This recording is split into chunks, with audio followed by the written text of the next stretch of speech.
বন্ধুরা, আমি আবারও চলে আসছি এমডি আকাশ খন্দকার, আমার ছোট ভাই মনিরের পাশে। উনি কিন্তু রাজশাহী গিয়েছিল, মোটামুটি একটা কেমো চেঞ্জ করেছে, আর একটা কেমো লাগবে। তো যাই হোক পড়ন্ত বিকেলে চলে আসলাম। আমার শুভাকাঙ্ক্ষী ভাই একজন, ওমর ফারুক ভাই, তার হৃদয়বান ব্যক্তি আমার ভিডিও দেখে এই ব্যাগের ভিতরে যা দেখছেন অনেকগুলা টাকা। তো যাই হোক, এরকম টাকা কিন্তু অনেক আছে এই ব্যাগের ভিতরে, একটু জুম করে দেখো। মোটামুটি এই ব্যাগের ভিতরে সম্পূর্ণগুলো টাকা, বুঝতে পারছেন? এখানে সব টাকা আছে। তে আমার এই ফারুক ভাই দিছে, তে লাগলে আরো দিবে। তে ভাই যারা আছেন বাইরে, তাদের কাছে আমার অনুরোধ, প্রবাসী ভাইরা, আমার দেশি ভাইরা অনেক কিছু চেষ্টা করতেছে। আমার এই যে, ঠিক এখানে ধরো ফারুক ভাই। এই যে আমার ছোট ভাইটা একবারে ছোট মানুষ, অল্প বয়স, আমাদের অর্ধেক বয়স। তার একটা মাসুম বাচ্চা আছে, তার স্ত্রী আছে, মানে অবস্থা খারাপ। তার মাটাকেও দেখেছেন, তার মাটা প্রতিবন্ধী, অন্ধ, আসলে জীবনযাত্রা শেষ করে দিছে। আর তাকে বাঁচানোর জন্য আমি আকাশ খন্দকার আপ্রাণ চেষ্টা করে যাচ্ছি, এবং আমার পাশে আমার ছোট ভাই একটা রাসেল আছে, সে আছে, আরো অনেকেই চেষ্টা করতেছে, স্কুল মাদ্রাসা অনেকেই। তবে আজকের ভিডিওটা পুরাটাই হলো আমার প্রবাসী ভাইয়ের জন্য। তো এই প্রবাসী ভাইরা মানে এতটুকু তাকে বাঁচানোর লক্ষ্যে এতটুকু ভালোবাসা দিচ্ছে, আসলে একটু কষ্ট হচ্ছে, তার বসে থাকতে পারে না, সে শুয়ে থাকতে পারে, তো কি বলবো। আচ্ছা, প্রবাসী ভাইয়ের জন্য একটু কিছু বলবে তুমি?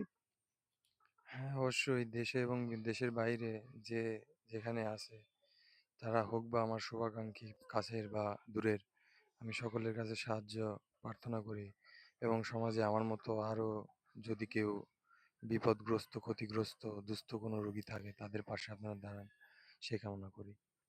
আসলে কথা বলতে অনেক কষ্ট হচ্ছে ওনার, ব্যথা করে প্রচন্ড, কেমোটা চেঞ্জ করছে, এর আগে কণ্ঠ ছিল। উনি বিদেশি ভাইদের কাছে মানে কৃতজ্ঞতা, যে উনার মুখের দিক তাকিয়ে যে এতগুলা টাকা দিচ্ছেন অনেকেই।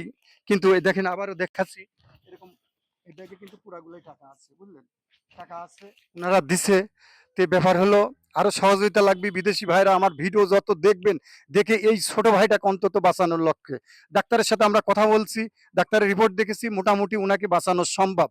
মানে প্রথম যে অবস্থা, ক্যান্সারের অবস্থা ছিল, সেই অবস্থা থেকে মোটামুটি এক ধাপ এগিয়ে গেছে, ওনারা ওইটা পরিষ্কার করে দিছে। দেওয়ার পরে মোটামুটি উনাকে অপারেশন চিকিৎসা করলে বাঁচানো সম্ভব। তো উনার তো পক্ষে সম্ভব না, সব শেষ করে দিছে। তাই উনাকে এখন আপনারা যদি বিদেশি ভাইরা, যদি যারা প্রবাস আছেন, যেসব ভাইরা মালয়েশিয়া, সিঙ্গাপুর, ইংল্যান্ড, ইটালি, যে কোনো দেশে আছেন, এবং বড় বড় ইউজার ব্লগার যারা হলো মানবতার ফেরিওয়ালা, অনেকে এই জীবন বাঁচানোর জন্য আপনারা সহযোগিতা করতেছেন, তারাও যদি একটু এগিয়ে আসেন আমার ভিডিওটা দেখে, তাহলে আমি তাদের কাছে কৃতজ্ঞতা থাকবো। এবং আমি কিন্তু প্রতিনিয়তই এই ছোট ভাইকে, মানে আশেপাশে গ্রামগঞ্জ, হাট বাজার, প্রত্যেকটা যারা হলো বড় ভাইরা আছে, মানে ঢাকা শহরে অনেক বড় বড় বিজনেস যারা করে, তারাও হলো যদি একটু সহযোগিতা করেন, তাহলে আরো বেশি ভালো হয়। তো এই আমার ফারুক ভাইয়ের জন্য দোয়া করবেন। উনি বিদেশ থেকে যে এতগুলা টাকা আমার এই ভাইটির জন্য দিছে, উনি বলছে আরো দিবে এই ফারুক ভাই, এবং ফারুক ভাইয়ের বন্ধু বান্ধব অনেকেই আছে সাথে। তো এই ফারুক ভাইয়ের জন্য একটু কিছু বলেন। হ্যাঁ, আমি অবশ্যই ফারুক ভাইয়ের জন্য মন খুলে দোয়া করতেছি।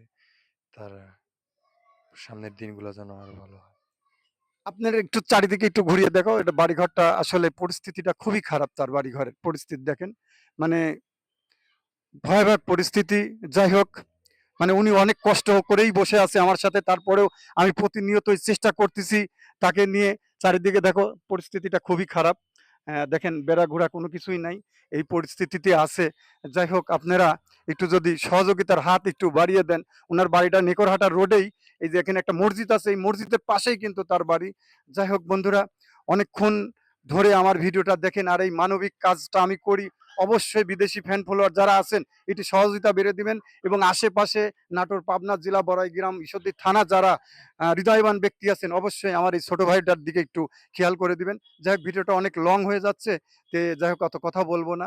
যাই হোক, সবার উদ্দেশ্যে আমি শেষ করে দিব এখানে ভিডিও। আসসালামু আলাইকুম। আর এরকম টাকা দিয়ে একটু সহযোগিতা যদি আপনারা করেন, ছেলেটার জীবনটা বেঁচে যায়। ওনার কিন্তু একটা মাসুম বাচ্চা আছে, বাচ্চাটাকে একটু নিয়ে আসেন, তো একটু দেখাই, বাচ্চাটাকে একটু নিয়ে আসেন। বাচ্চাটার পরিস্থিতিটাও খারাপ, তো আসলে খুব কষ্ট লাগে এরকম ব্যাপারটা। মানে কিছু হবে না, নিয়ে আসেন। আচ্ছা থাক, ঠিক আছে, বাচ্চাটা একটু দাম শরীরে আছে, খালি গায়ে, এই জন্য দেখাতে পারলাম না, পরের ভিডিও আপনারা দেখাবো। যাই হোক, একটু সবাইকে সালাম আলকি দেন। সবাই আমার জন্য দোয়া করবেন। আসসালামু আলাইকুম। যাই হোক, উনি কিন্তু আপনারা সালাম আলকি দিছো, আমিও শেষ করব। ধন্যবাদ, ভালো থাকবেন। আসসালামু আলাইকুম। আবার পরের ভিডিও দেখার জন্য আপনাদের আগ্রহ থাকলো, এবং ওনাকে সহযোগিতা করবেন, আর বেশি বেশি একটু শেয়ার করে দিবেন সবাই। ভিডিওটা যত শেয়ার করবেন তত তার জীবন বাঁচানোর জন্য সহযোগিতা হবে। আসসালামু আলাইকুম।